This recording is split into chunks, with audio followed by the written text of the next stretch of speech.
नमस्कार. लिमिट या टॉपिक मधला लास्ट पॉइंट आहे. फंक्शनल व्हॅल्यू म्हणजे फंक्शनची लिमिट काढायचं as limit x tending to infinity. आता एक्झाम्पल सॉल्व करण्याआधी थोडंसं आपण 1/x या फंक्शनबद्दल as x tending to infinity काय होतं हे बघणार आहोत. कारण इथे आता डायरेक्ट फंक्शनल व्हॅल्यू घातली तर अर्थातच आन्सर इन्फिनिटी येईल. आणि इन्फिनिटी हे आपण लिमिट आहे असं आपण म्हणत नाही, कारण इन्फिनिटीकडे जाणारा नंबर म्हणजे त्याची ती लिमिटिंग व्हॅल्यू आली असं आपण म्हणत नाही. समजा fx is equal to 1/x as x tending to infinity ही फंक्शनल व्हॅल्यू आपल्याला फाइंड आउट करायची असेल 1/x ची. तरी फंक्शनल व्हॅल्यू आता डायरेक्ट व्हॅल्यू घातली तर काय होणार 1/∞. मग 1/∞ हा जो नंबर आहे तो नक्की काय येतो, त्याचा आन्सर काय येतो, म्हणजे तो कुठे टेंड होतो. एक्झॅक्टली 1/∞ बरोबर काहीतरी नंबर असं नाही येते, असा कन्सेप्ट नाही आहे. पण 1/∞ कुठल्या तरी एका पॉईंटकडे टेंड होतो किंवा कॉन्व्हर्ज होतो. आता आपण लिमिटची डेफिनेशन बघितली तेव्हा आपल्याला माहिती की limit x tending to a minus left side कडून त्या फंक्शनचं लिमिट घ्यायचं असतं आणि limit x tending to a plus म्हणजे राईट साईड कडून लिमिट घ्यायचं, लेफ्ट साईड कडून लिमिट घ्यायचं. आणि हा जो नंबर आहे म्हणला त्या नंबरकडे जर दोन्ही लिमिट्स टेंड होत असतील, कॉन्व्हर्ज होत असतील, then that number will be limit of that function असं आपण बघितलंय.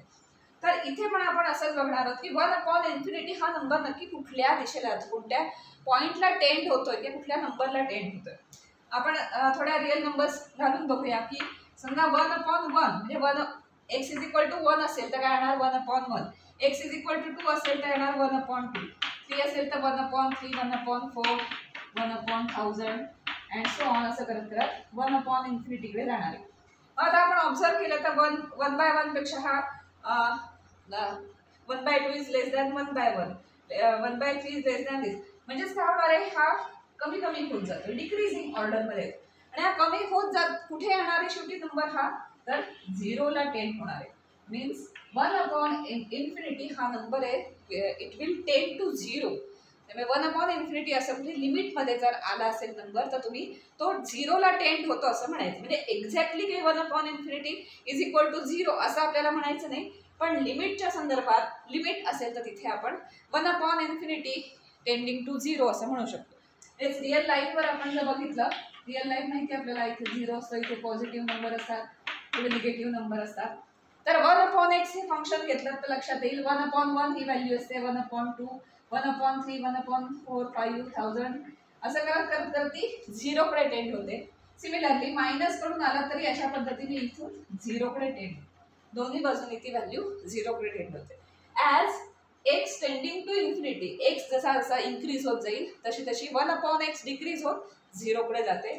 त्यामुळे हे जे फंक्शन असतं कुठलाही दिलेलं ज्याचं limit x tending to infinity find out करायचं असेल तेव्हा न्यूमरेटरमध्ये एक्स असेल तर लिमिट इन्फिनिटी येईल, डिनॉमिनेटरमध्ये एक्स असेल तर लिमिट टेंडिंग टू 0 असं आपल्याला म्हणता येईल.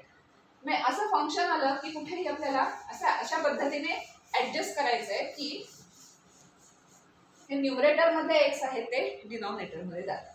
मग त्यासाठी काय आपल्याला ॲडजस्टमेंट करायची, काही कॅन्सल म्हणजे फॅक्टरायझेशन करावं लागतं, कधी रॅशनलायझेशन करावं लागतं, जे काही करता येईल ते करायचं.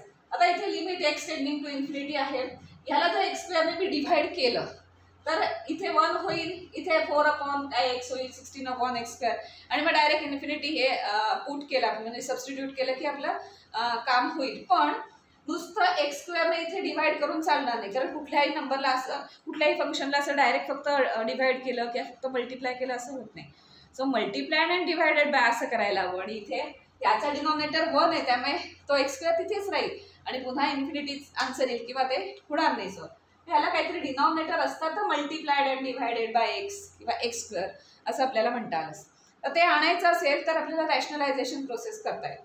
कारण का इथे बघितलं तर हा ए असं समजलं आपण, ए मायनस बी अशी टर्म दिसते. ए मायनस बी टर्म्स असेल आणि जर ए प्लस बी आणली आपण ते a² - b² होईल आणि हे स्क्वेअर रूट पण जातील, सिम्प्लिफाय पण होईल आणि डिनॉमिनेटरला पण एक टर्म येईल. जी डिनॉमिनेटरला टर्म का आणायची म्हणजे मग न्यूमरेटर अँड डिनॉमिनेटर दोघांनाही आपल्याला एक्सने x² जो काही नंबर तिथे सुटेबल आहे त्या नंबरने आपल्याला तिथे डिव्हाइड करता येईल. त्यामुळे नुसतं असं एक्सप्रेशन आलं तर शक्यतो रॅशनलायझेशन वगैरे प्रोसेस करायला लागते, लक्षात घ्या. म्हणजे डिनॉमिनेटर येईल आणि मग पुढची प्रोसेस आपल्याला करता येईल. तर इथे ए मायनस बी आहेच, त्याला आपण ए प्लस बी ने मल्टिप्लाय करू, म्हणजे हा ए आणि B. Square root of x square plus 4x plus 16 minus square root of x square plus 16. जसं न्यूमरेटरला केलंय तसंच डिनॉमिनेटरला आपण x square plus 4x plus 16 plus, sorry हे मायनस आहे ना, इथे plus square root of x square plus 16. हा डिनॉमिनेटर आला, न्यूमरेटर आला. आता आपण न्यूमरेटर आणि डिनॉमिनेटरला एक्स ने किंवा एक्स स्क्वेअर जसं आपण बघूया काय ऍडजस्ट होतंय त्याप्रमाणे डिव्हाइड करणं शक्य आहे आता. म्हणून आपण आणि एक्झाम्पल देतानाच न्यूमरेटर अँड डिनॉमिनेटर असं दोन्ही दिलं असेल तर मग डायरेक्ट डिव्हाइड करायला घेतलं तरी चालेल, मग कधी कधी प्रोसेस लागतही नाही करायला. So it is equal to limit x tending to infinity. Numerator मध्ये काय आलं बघा, a minus b into a plus b, म्हणजे a square minus b square याचा स्क्वेअर. ए स्क्वेअर म्हणजे काय येणार, x square plus 4x plus 16. कारण स्क्वेअर रूट ऑफ आहे ना हे नंबर, तर स्क्वेअर रूट आणि स्क्वेअर हे निघून जातील आणि फंक्शन फक्त राहील मायनस, म्हणजे ए स्क्वेअर झालं, हे बी स्क्वेअर म्हणजे या स्क्वेअर रूटचा स्क्वेअर म्हणजे एक्स स्क्वेअर मायनस 16. मायनस आहे ना बाहेर, a square minus b square, so आपली साईन सगळी चेंज होते. अँड डिनॉमिनेटर मध्ये आहे ते x square plus 4x plus 16 plus square root of x square plus 16. तर इथे काय काय राहिले बघूया, एक्स स्क्वेअर गेले, 16 गेले, प्लस 4x एवढं राहिलं न्यूमरेटरला आणि डिनॉमिनेटरला ही टर्म राहील. आता न्यूमरेटरला प्लस 4x आहे, डायरेक्ट इन्फिनिटी घातला तर इन्फिनिटी आन्सर येईल. पण 4/x असं जर म्हणजे 4/x किंवा नुसतं 4 असेल तर व्हॅल्यू आपल्याला ती काढता येईल, म्हणजे इन्फिनिटी घातल्या. तर 4x चं 4 करायचं असेल तर आपल्याला 4x ला x ने इथे डिवाइड करायला, म्हणजे न्यूमरेटरला x ने डिवाइड करायला. मग नुसतं न्यूमरेटरला नाही चालत, डिनॉमिनेटरला पण लागतं. So dividing numerator and divided denominator by x असं आपण करूया पुढची step. Is equal to limit x tending to infinity 4x/x हा न्यूमरेटर आहे आणि डिनॉमिनेटर येणार. ह्या सगळ्याला x ने डिवाइड करायचं आहे, म्हणजे ह्याला आणि ह्याला सेपरेटली x दिला तरी चालेल, डायरेक्ट दिला तरी चालेल. एक स्टेप लिहित नाही फक्त, plus 16 upon x plus square root of x square plus 16 upon x. आता हा इथला x आणि x कॅन्सल झाला. इथे न्यूमरेटरला फक्त 4 राहिले. आता डिनॉमिनेटरला काय होणार आहे, हा x आहे तो आपल्याला आतमध्ये स्क्वेअर रूट मध्ये न्यायचा आहे. कारण का, म्हणजे याला सगळ्याला डिनॉमिनेटर होईल आणि काहीतरी कॅन्सल होईल आणि सेपरेटली एकदा तो x डिनॉमिनेटर मध्ये आला की इन्फिनिटी आपल्याला सबस्टिट्यूट करता येईल. अजूनही ह्या स्टेजला करता येत नाही, because x tending to infinity म्हटलं तर हे सगळं डिनॉमिनेटर इन्फिनिटी होऊन जाईल. मग 4 upon infinity is equal to 0, म्हणजे 0च आन्सर येईल. काही ठिकाणी लिमिटचं आन्सर 0 येतं, ॲक्च्युली लिमिट त्याचं 0 असतं, सो आन्सर येतं. पण इथे कदाचित वेगळंही असेल. अजून आपण कम्प्लीट सिम्प्लिफाय केलं नाही, हे आधी सिम्प्लिफाय करून घेऊया, मग चेक करूया आन्सर काय येतंय. आता आपण काय करणार आहोत, हा एक्स आहे ह्याला आतमध्ये न्यायचं आहे, स्क्वेअर रूट मध्ये नेऊन त्याला डिनॉमिनेटर मध्ये नाही. मग स्क्वेअर रूट मध्ये आता ना एक्स काय होणार, एक्स स्क्वेअर होईल. सो लिमिट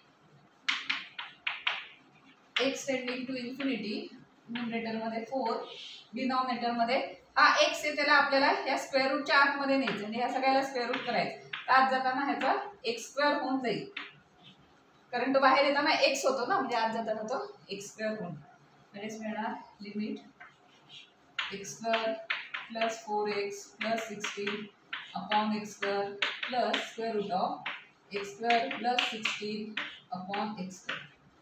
हा एक्स होता ना बाहेर, आत जाताना एक्स स्क्वेअर होऊन जाणार. कधीही तुम्हाला त्याला जर स्क्वेअर रूटच्या बाहेर आणायचं असेल तर परत पुन्हा तो एक्स होऊन येणार, म्हणजे बरोबर आहे आपण एक्स स्क्वेअर लिहिणार आतमध्ये.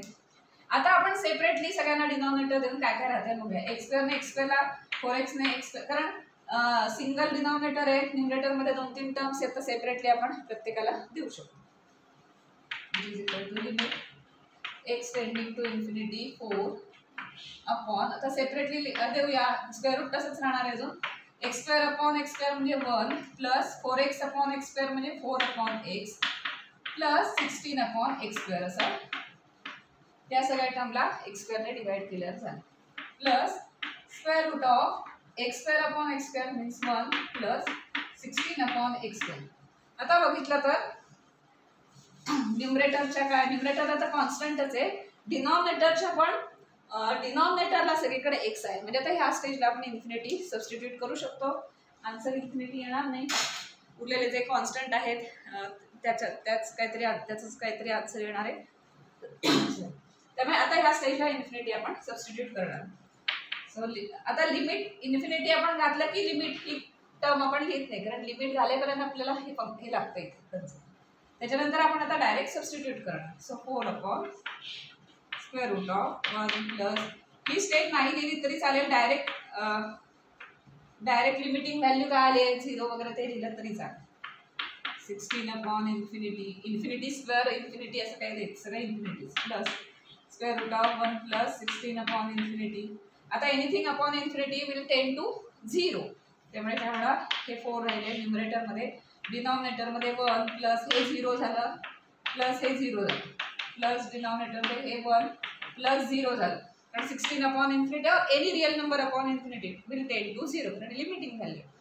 सो स्क्वेअर रूट ऑफ 1 आणि इथे स्क्वेअर रूट 1 म्हणजे 1 1 झालं. सो 4 अपॉन 1 प्लस 1 म्हणजे 4/2 is equal to 2. So actually limiting value त्याची किती आली तर 2. त्यामुळे एक्स टेंडिंग टू इन्फिनिटी अशा टाईपची एक्झाम्पल्स आली तर उलट सोपी आहेत ती.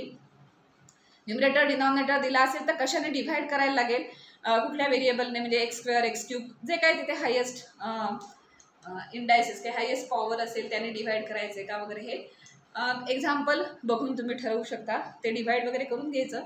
एकदा ह्या स्टेजला आलं एक्झाम्पल जिथे डिनॉमिनेटरमध्ये एक्स स्क्वेअर किंवा एक्सचे काही व्हेरिएबल आहे ते आहे आणि काही कॉन्स्टंट आहेत आणि न्यूमरेटरमध्ये कॉन्स्टंट आहे, अशा ह्याच्यात आलं की मग तुम्ही डायरेक्ट लिमिटिंग व्हॅल्यू त्याची काढू शकता आणि मग तुम्हाला काहीतरी फायनाईट आन्सर असं मिळेल.